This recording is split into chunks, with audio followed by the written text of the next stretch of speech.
آیا تا به حال احساس کرده اید که تمام دنیای شما در حال فرو ریختن است؟ مثل همه چیزهایی که فکر می کردید در مورد زندگی، خدا و خودت میدانی ناگهان زیر سوال رفت؟ امروز ما در حال بررسی یکی از خامترین و صادقانه ترین قسمت‌های کتاب مقدس هستیم. ایوب 2:11 تا فصل 3.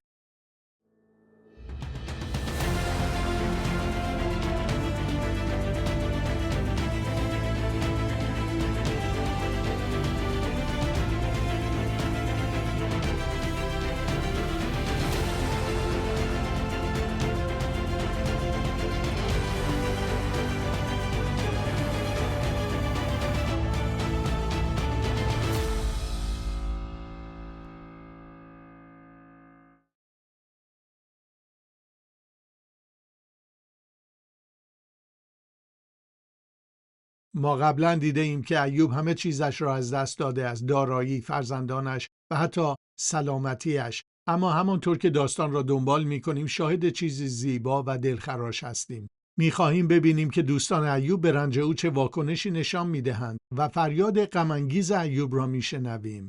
بیایید با دوستان ایوب شروع کنیم. در ایوب 2 آیه های 11 تا 13 می خوانیم که وقتی الیفاز، بلدد و سوفر از مشکلات ایوب شنیدند، برای تسلی دادن او به راه افتادند و کاری که بعداً انجام دادن احتمالاً بهترین کاری بود که میتونستن انجام دهند. مطلقاً هیچ چیز. 7 روز و 7 شب فقط با ایوب در سکوت نشستند. مثال آنها برای ما درس باور نکردنی است. اخیراً با یکی از دوستانم که همسرش بر اثر آلزایمر فوت کرده بودم. او به من گفت که در مراحل اولیه بیماری او همه چیز را برای کمک به او انجام داده است. اما با پیشرفت بیماری متوجه شد که چیزی که او بیش از همه به آن نیاز داشت حضور اوست. 4 ماه آخر عمرش فقط کنارش نشسته بود. او گفت خداوند با قلب من صحبت کرد و گفت این گونه باید به همسرت خدمت کنی. فقط با او باش. دوستان، وقتی مردم در رنج هستند همیشه به پاسخ یا نصیحت ما نیاز ندارند. گاهی فقط به حضور ما نیاز دارند. دوستان ایوب این قسمت را به درستی دریافتند و این یک حقیقت قدرتمند برای ماست.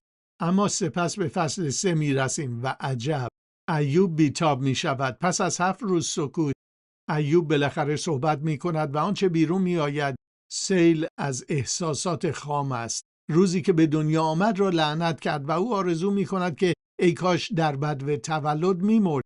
او این سوال را مطرح می کند که چرا زندگی به کسانی که در بدبختی هستند داده می شود. حالا اگر این باعث ناراحتی شما می شود خوب است. باید، زیرا آنچه ما در اینجا می بینیم صداقت وحشیانه یک مرد در اعماق ناامیدی است. و نکته اینجاست، خدا این را در کلام خود گنجانده است. او می‌خواست این را ببینیم. چرا؟ زیرا وقتی غم و اندوه عمیق می شود احساسات بی کنترل می شوند. این حقیقت در مورد شخصیت انسان است و کلام خدا حقیقت است. ایوب دریغ نمی کند. او سعی نمی کند روحانی به نظر برسد یا چهره‌ای شجاع داشته باشد و قلب خود را در تمام واقعیت‌های آشفته و دردناکش به سوی خدا باز می کند. و میدونید چیه؟ اشکالی ندارد. این بخش مهمی از ایمان است. نالیدن ایوب چندین چیز مهم را به ما می آموزد. اولا اشکالی ندارد که در مورد دردمان با خدا صادق باشیم. او می تواند سوالات، خشم و حتی ناامیدی ما را کنترل کند. دوما ایمان و شک می توانند در کنار هم باشند. ایوب هرگز مستقیما خدا را نفرین نمی کند، اما با سوالات سختی در مورد ماهیت و اعمال خدا دست و پنجه نرم می کند. سوما سلامت روان اهمیت دارد. آرزوی مرگ ایوب عمق افسردگی را آشکار می کند که می تواند با رنج شدید همراه باشد. ما باید این را جدی بگیریم و نسبت به کسانی که چنین دردهایی را تجربه می کنند دلسوز باشیم. پاسخ ما به رنج می تواند در طول زمان تغییر کند. 4 یاد دارید که ایوب در فصل 1 چه ترکیبی داشت؟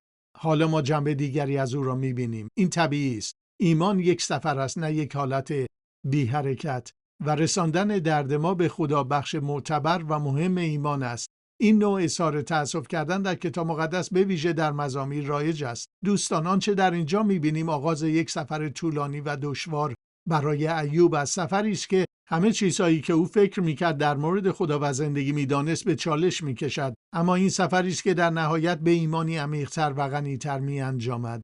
همانطور که پایان می‌دهیم می‌خواهم شما را تشویق کنم اگر در دوران تاریکی به سر می‌برید از صادق بودن با خدا نترسید، با او درد و دل کنید. او می‌تواند آن را اداره کند.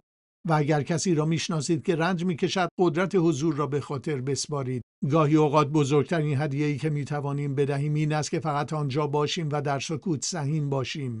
خدایی که ناله ایوب را در کلام خود گنجانده است، همان خدایی است که با شما در تاریک‌ترین دره‌های شما قدم می‌زند. او به اندازه کافی بزرگ است که بتواند سوالات، تردیدها و دردهای شما را مدیریت کند و آنقدر دوستت دارد که با تو در خاکستر بنشیند تا طلوع دوباره بیاید.